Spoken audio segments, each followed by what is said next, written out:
Hey, welcome everyone to the Aussie Corner. Here with your hosts, Seve Campo. Fedele Campo. Fidel, couple thoughts on the tour. Excellent, short and sharp, a few exciting results. Shout out Elliot Buck, strong finish in the 5K, crossing the line first in his heat, but didn't win the event. But I think that's what FIS wanted. They wanted some different names crossing the line first, and No, they might have won. they might have won. You know, you get that moment of like, oh, Elliot Buck won a World Cup. No, not quite. But anyway, we won't sort of dwell too much on the tour because that's now in the past. We'll be covering the Oberhof World Cup. Probably going to put on a fantastic event.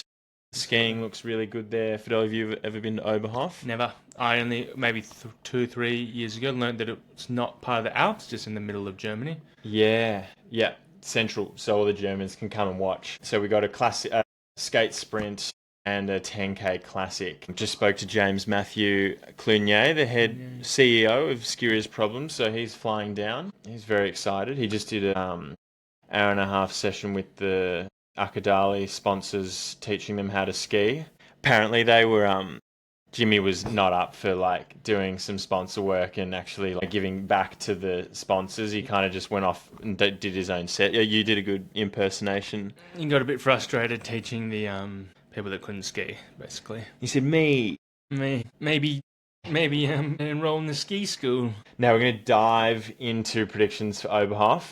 But you know who I won't be predicting, Fidel? No. Is the Austrian relay team. True. Too soon? You can rule them out. No, we'll rule them out, along with the Estonian relay team. Yeah. They will not be winning in Oberhof. I've put down a couple names for the skate sprint going Andrew Young, Team Andrew GB. Young. He's going to come out from the dead with a top 30 qualifier. And he's going to challenge for the semi, but he won't make it because he's probably lacking a little bit of that sort of younger Andrew Young pop in the legs for the sprint finish, but a strong one. And then I've got Anya Weber from Switzerland for the women. I think she's shown glimpses and very strong results, but I think It's probably Weber, isn't it? Anya Weber, Switzerland. Does the cheese come out of the cows with the holes, or does that happen later with the cheese in Switzerland? Now, Exactly. Fidel, you had some tips for the 10K Classic. 10K Classic. Nicola Weber, and then the Vigor. Yeah. Double W. So he's a skier that's caught your eye. Yeah. So his vlogs are coming up. So that's really been good for my Swiss German, learning that, and then also just matching the words to the subtitles. So that's been sehr gut. Yeah, no, his vlogs have been popping up on my Instagram feed as well, and I've really, kudos to Nicola, the heart and soul that I can feel through his voiceovers, and wears his heart on his sleeve. So you're riding the journey, the highs and lows with him. So check him out. I'm saying fifth place. Swiss team skiing similar to the Australian team in distance skiing these days. Yeah, which that's that medium bracket. That sort of mid-tier That's that medium country, bracket, which just punching above their weight. hitting that mid-tier, which Matt C. Smith and Mika and Jimmy all want to provide more opportunities for. And then Kalle Halvorsen, the old Swedish dog for mine, will come through for a top 10 in the 10K Classic. That's that mod poles, isn't it? He's on the mod, so he's repping the boutique built for performance pole. Is that making the difference? Oh, we'll see. And then of course George Aursson. Yeah. I actually met his father at the Falun bus, so he was lovely. He's a friendly boy, so I assume his son is. So George has much the same. Has Thai roots. I'm not sure his father didn't seem to be Thai. Okay. But potentially the mother. Okay, good. Fidel, you'll find that one out for the next Aussie Corner. Now for the women, we had Katarina Hennig. Okay, she's been married since. Oh, so now it's Katarina. I think Dutzler Hennig. Oh, Dutzler Hennig. Yeah, do you like that? Dusseldorf. Yeah, so Katarina for a top 6 we're going. I've got Albert Kukler, the German skier. Obviously Germany home World Cup, so they're going to have a big contingent. Albert Kukler started off a little underdone by his standards. Fellow 19, so we get behind him to return for a top 20 and bring his season back on track. Absolutely.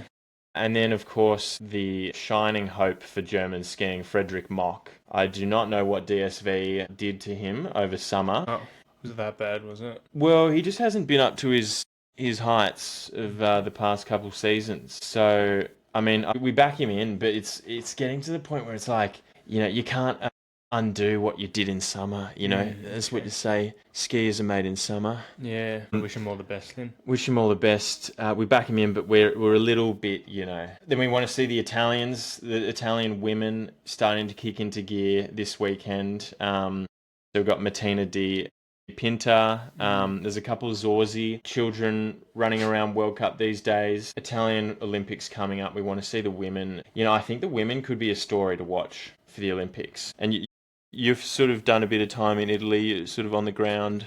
Yeah, but that's not going to help me with the predictions. We could. It could, yeah. Also, shout out Stefano Mick, the Berg Hotel in Val di Fiemme.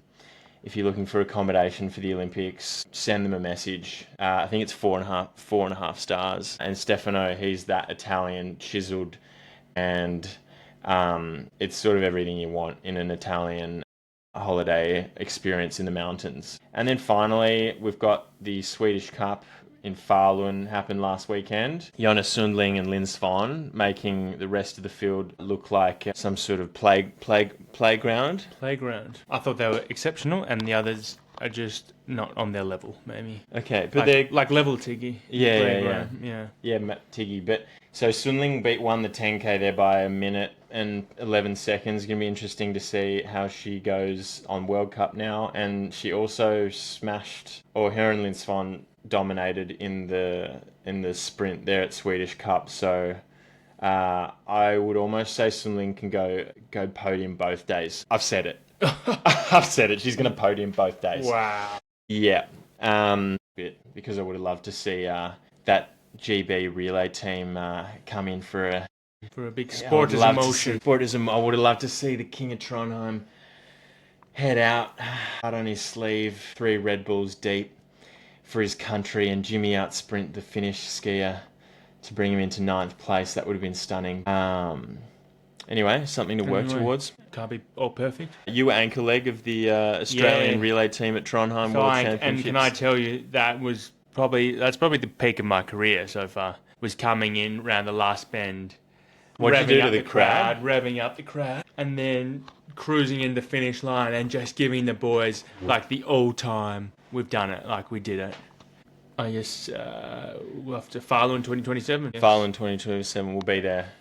We'll be there bigger and better than ever. That's your Aussie Corner for this week, here from Seve and Fedele. Best of luck to everyone competing this weekend, whether it's Oberhof or your local Paddy Palin in Lake Placid. Hard on your sleeve, give it everything, and we'll see you next week. We're back in the kitchen. Our microphone died, so I just want to re-record this little bit on the Olympic quota discussion.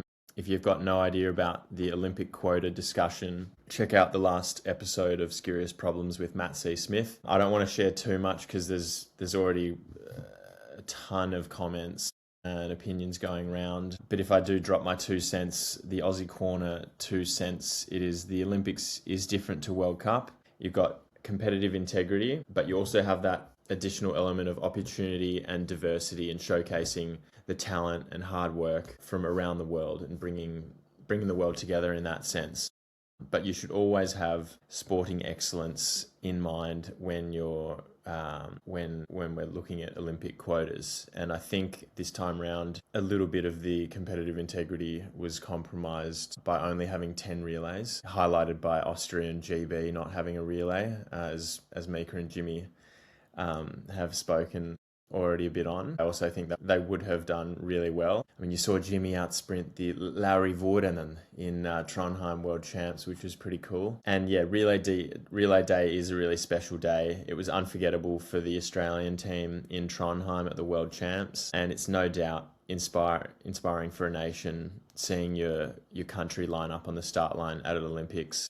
I think if there were baseline quota was 250 fist points instead of 300, or 220 instead of 300, most of this would have sorted itself out. So, could be a really simple solution there. And maybe post-COVID, the fact that we do have so many more nations represented is something to say about how the numbers in cross-country skiing have grown, or more people have fallen in love with competing and training in the sport. And yeah, as an Australian, as a middle nation, it would have been awesome. Our goal was to have a relay at the Olympics for men and women. It would have been pretty cool representing our ski community as well. On that day, we have good skiing, good mountains, and a cool community back home. We will have a women's relay at the Olympics, which is really exciting. So let's get behind the girls. Let's cheer them home, and we will see the men's relay team in 4 years' time at the next games. Not to mention Farland World Champs 2027. We'll be there. We'll be beating Austria and GB and all these other mid-tiers. We'll beat the mids. So let's go girls.